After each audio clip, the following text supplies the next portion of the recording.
Every day, consumers around the world purchase a variety of products. These goods range from standardized commodities such as gasoline and motor oil, all the way to items which are made to order, like eyeglasses and many services. In order to create a high-quality product while being efficient and cost-effective, any company must select a manufacturing process that best matches the product. As a rule, the product being created determines the appropriate process. Process selection is based on two considerations. The first consideration is variety, or how much the product changes from customer to customer. Gasoline is a very standardized product. Although there may be a small variety between different blends, within each blend the product remains consistent. Eyeglasses, on the other hand, must be custom-made for every individual user. The second consideration is volume of demand. There is a large and constant need for gasoline, so operators refine and distribute it as quickly as possible. Glasses are custom-made to order, matching a prescription, and cannot be made in advance. A third consideration, the flexibility of the equipment used to create the product, is determined by the product being created and is often determined by the first two. These two main factors, variety and volume, may be seen as the vertical and horizontal axes of a graph. The result is called the product-process matrix. The most efficient production or manufacturing processes are found along the diagonal points on the graph. When a very standardized product is needed in very large volumes, a continuous process is the best manufacturing choice. This process uses highly specialized equipment with very little flexibility and is almost completely automated. Gasoline manufacturer BP refines crude oil into premium fuel in refineries across the globe. There is a constant need for its product, so production is continuous. In fact, its refineries in the United States process 1.5 million barrels of crude oil every day. These plants operate 24 hours a day, 365 days a year, in order to maintain cost effectiveness and match output to demand from consumers. Because of the large capacity of the operation, it is very expensive to shut down such a plant. Stopping production for just a few days can undermine a plant's profitability for an entire year. BP's facilities refine crude oil into a number of consumer products. Each barrel of oil contains 42 U.S. gallons, which is refined into 19.4 gallons of gasoline, 9.7 gallons of heating oil and diesel fuel, 4.3 gallons of jet fuel, and a host of other products. The first step in refining is separating the crude oil into these various components. Refineries have the flexibility to manufacture both gasoline and heating oil, but within the plant, each piece of equipment performs a very specific function. The process is automated, so operators spend much of their time monitoring and adjusting processes from a centralized control room. Chemical engineers determine the mix of products added during the conversion and treatment stages of the process. Others monitor such elements as the water used in the refinery to ensure that it's safe to return to the environment. The workers at the plant represent a wide range of specialized skills without much overlap. For a global petroleum producer like BP, continuous production is the most effective process choice. In many cases, though, consumers demand some degree of customization. In order to deliver a high volume of output and still offer some variety, manufacturers turn to a repetitive process called an assembly line. This is also referred to as mass production.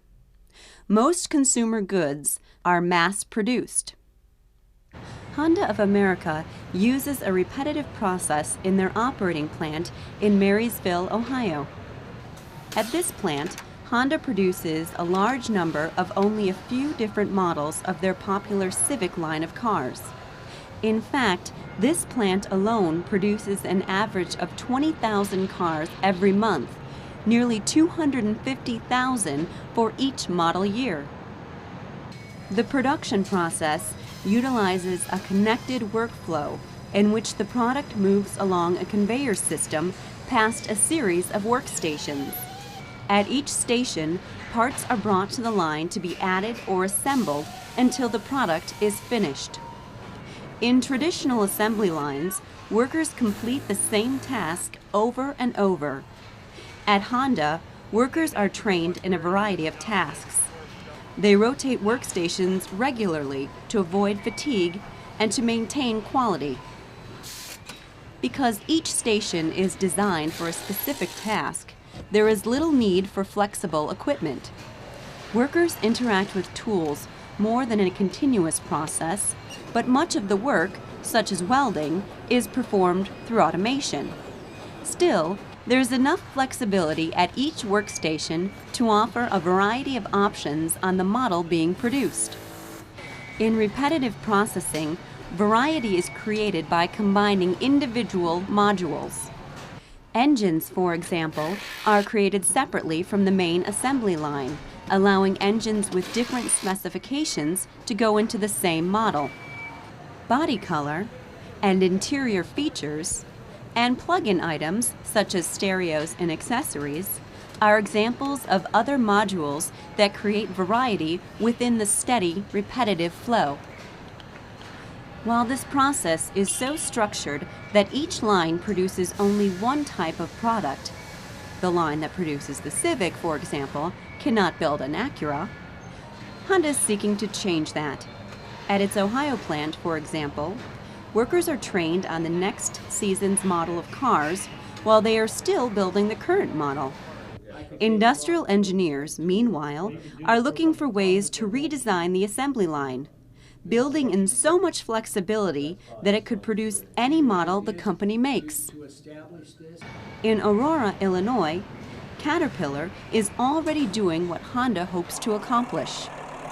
This plant produces 24 different models of wheel loaders, compactors, excavators, and agricultural tractors, all in the same facility.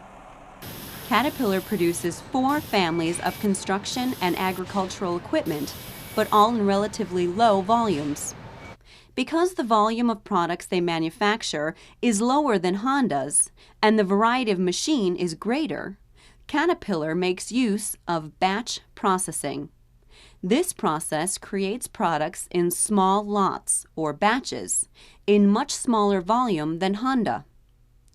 Unlike repetitive processing, which depends on a connected workflow, batch processing involves a disconnected production line.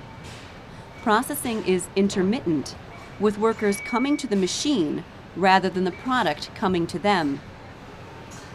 A variety of products produced at relatively low volume with flexible equipment characterize a batch manufacturing process. Sometimes, products are created in batches as small as 1.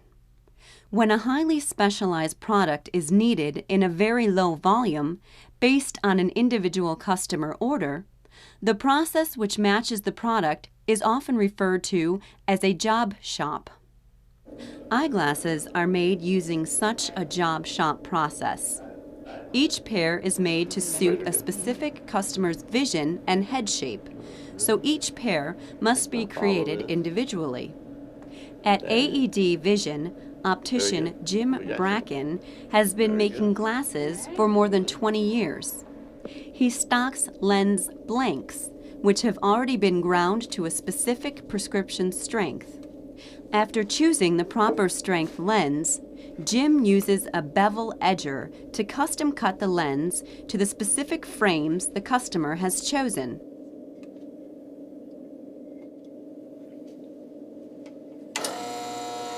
He then uses a hand edger to grind out any imperfections. The lenses are fitted by hand to the frames. Hi, how are you? Good, how are you? Yeah, I got a beautiful pair of glasses for you. All right, I can't wait to see them. Finally, he fine-tunes the fit of the frame to the size and shape of the client's head. Although many of these same steps go into the creation of every set of glasses, fitting the lens to the frame and the frame to the customer is unique every time. Outside of the bevel edger, none of the equipment Jim uses is specific to his industry. Standard table salt in a pan on a hot plate serves as a heat source to soften plastic frames for bending.